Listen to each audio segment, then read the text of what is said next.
Buy stock right now. If you don't own any stock, get on your Robinhood app, start buying some stock, set it up $35 a week, put it in SPY, Sierra Papa Yankee. That's the S&P 500 index fund, and just do it consistently. Don't sell your assets, and then those assets will grow with inflation. You see, what happens is that when inflation gets higher, companies like Microsoft and Apple, they just pass the cost to the consumer.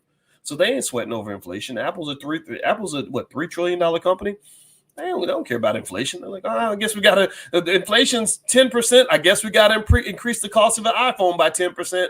See how much of that we can pass on to the customer, because they're going to keep buying the iPhone anyway, because they need it, right? So effectively, everybody doesn't lose when inflation hits. But if you are a shareholder in Apple, in Microsoft, in Google, and all these other companies, then when their money goes up, your money goes up. And when inflation goes up, their money goes up, which means that your money goes up when inflation goes up. Do you understand what I'm saying? It balances the other thing out. Okay, so asset ownership must be a core value in the B1 community, 100%, no questions asked. Get your kids involved early, get the grandkids started, start accumulating assets for them. I told you, if you got grandkids or kids that are young, you got the opportunity of a lifetime.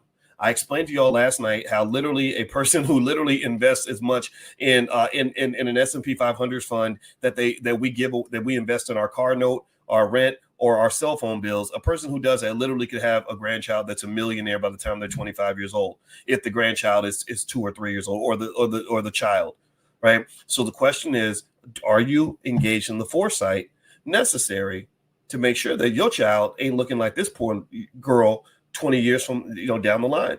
I'm a father. I believe in protecting Black women. I believe in as a Black man, my job is to protect my children.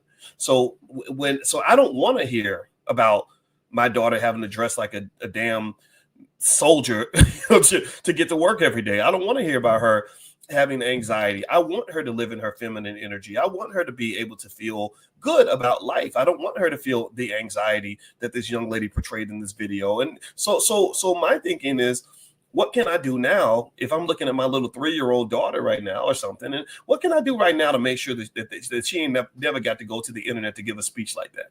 Because when I hear that speech, I really wonder, okay, is there anybody in your life that can help you with that situation?